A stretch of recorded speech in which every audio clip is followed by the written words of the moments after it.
welcome back to the channel. Today we're gonna do episode 6 of the Nice Guy series. Right? Hiding the evidence. Right? So essentially what this is, nice guys find many ways to cover up their mistakes or perceived flaws. Right? So here are the ways that they hide the evidence.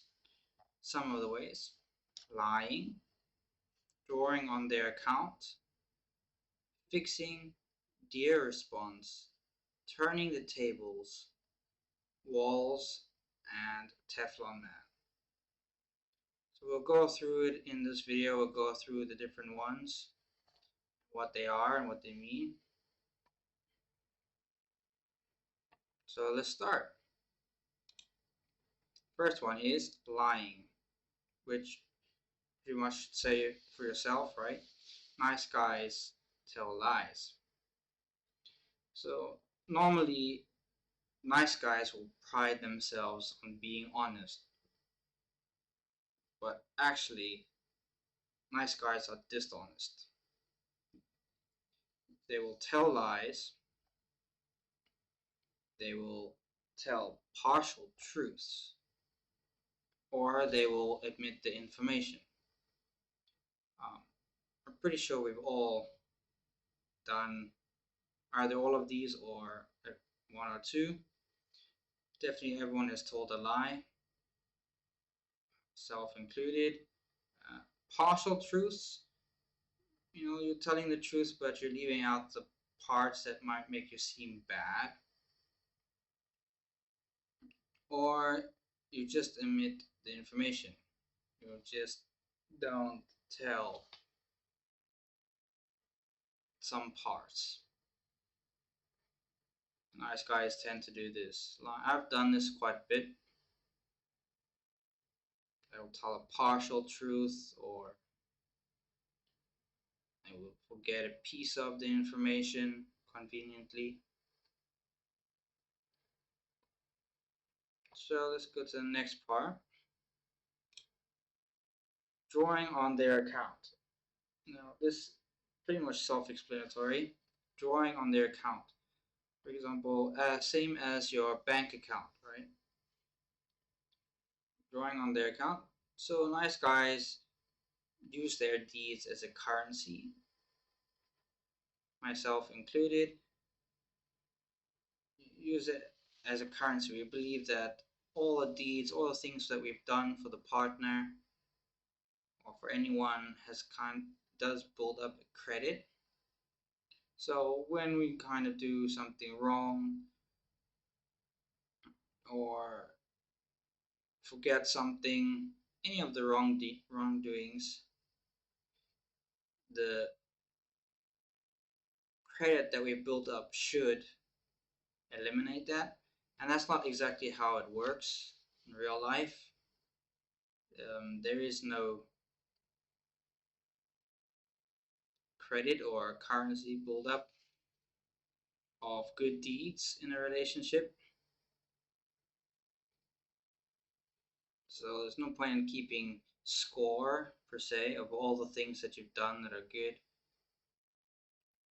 Another thing, fixing. So most people take responsibility for their actions. If you're a healthy person, you take responsibility for your actions. When they make a mistake, they apologize or make amends or even repair the damage.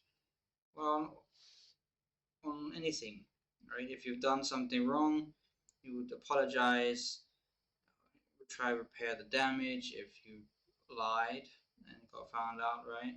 Or something. Or on the other hand, nice guys, we don't try to take responsibility. We lean more to trying to fix the situation. So the way that we would do this is by doing anything that gets the other person to stop being upset, which is not healthy. And on the same note, you are avoiding the responsibility of the situation. You're just trying to get them to stop being upset. Let's go to the next one. This one is quite good. Dear response. So, dear response is an acronym that Robert Glover uses in his book.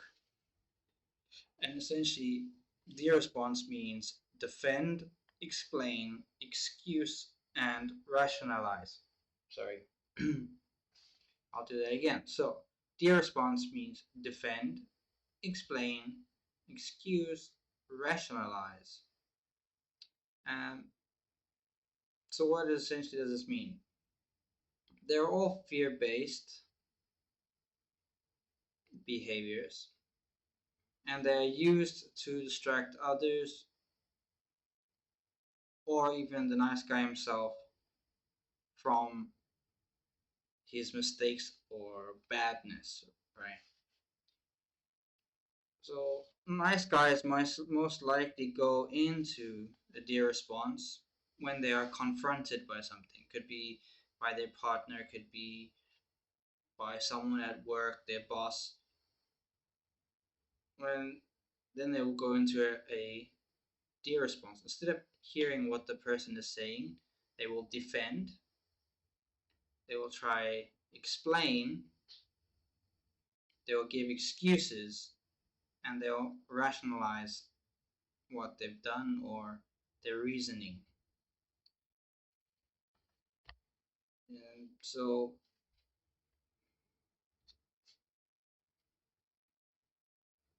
this one is quite tricky. This is also, I would say, is a unconscious response. If you don't notice it, you will never know it was there. Well, don't notice it. Sorry, if you haven't read it about it before, or really thought about it, you wouldn't know it was there. Tricky to figure out. Okay, next one. Turning the tables. This one also, again, self-explanatory. Turning the tables, right? So if someone is angry at you, you become angry at them. If they bring up something about you, you bring up something shameful about them, right? So turning the tables. So this is when, if someone gets angry at a nice guy or points out some flaw or mistake, his shame will be triggered. An attempt to distract himself and the other person from his mistake or his flaw, his badness, he will try to turn the tables and try to do something that will upset the other person or make the other person feel guilty or bad. Robert Glover calls this shame dumping. And this is an unconscious strategy. This is also one of those that you don't pick up on that easily. And it's based on the belief that if the nice guy can shift the focus to other people's badness, he can kind of slip out of the spotlight. His bad behaviors or blame that he should be taking is now deflected, and now we are pointing at the other person's flaws. So some of the techniques of the shame dumping is blame, bringing up the person's past or their past mistakes, and deflection, or pointing out the other person's flaws. Oh, sorry, this one is in the way. Let me just move this quickly. I'll move myself here. So the next thing we'll go into is walls. Right? Nice guys put up walls to prevent others from getting too close. Right? You don't need people seeing the real you, or they would run away. It's the nice guy's thoughts. And this has an effect on your ability to be intimate because you can never really be fully honest, fully open, so that there is a wall between that intimacy that you would normally have. But it protects the nice guys from all the consequences you found out for his badness or mistakes. Right? And these walls can also be or could include addictions. Right? So the walls could be food, sex, TV, alcohol, work, the humor, sarcasm, intellectualism, perfectionism, and isolation. These all can be considered walls you put up. For me, my addiction was smoking, and that was my wall, I would say. Let's go next. Okay, and then the Teflon Man. So a Teflon Man is someone where nothing can stick to them. They are they work hard to be smooth so that nothing can stick to them. So as much as nice guys try to look good and get people to like them, the Teflon Man or the above defenses keep people at an arm's length. Right? The walls, all of that, that keeps a person away from you at arm's length. Um, like most nice guys' patterns, these unconscious behaviors actually do the opposite of what a nice guy really craves. So while a nice guy really wants to be, or really wants to have a connection or love, right? His behavior makes that impossible. Puts up a barrier, a wall around them, force field that keeps people away from being able to getting close to him.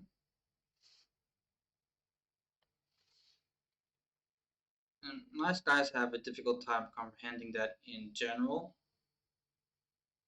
because most people are not drawn to perfection. They want to see shared interests. That person has problems. I'm not quite sure what an individual's life energy is, according to Robert Glover. But yeah, people are drawn to shared interests, shared problems, see that they are human, essentially. Oh, here Robert Glover says that humans connect with humans.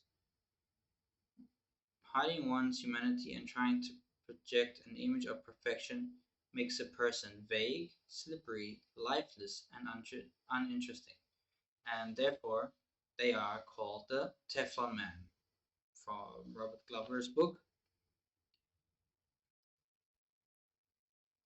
The Teflon coating makes it difficult for people to get close.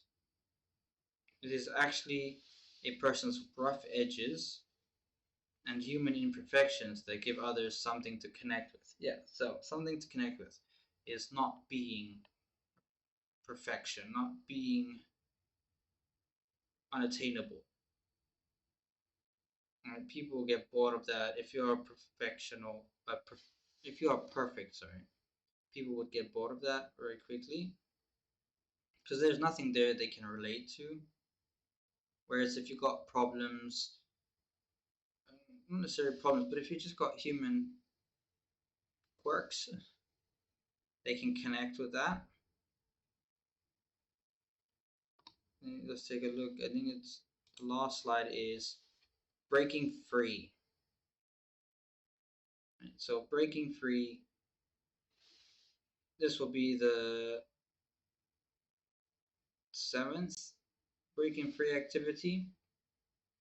I'm going to call it human imperfections.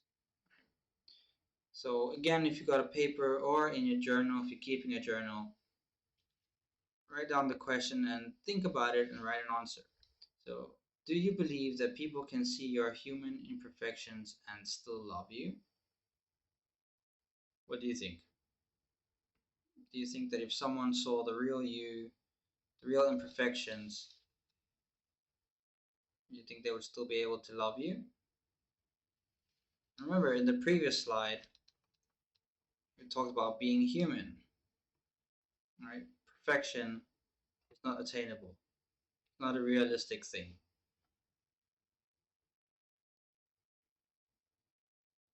And the next part would be, how would you be different if you knew that people who care about you would never leave you or stop loving you, no matter what?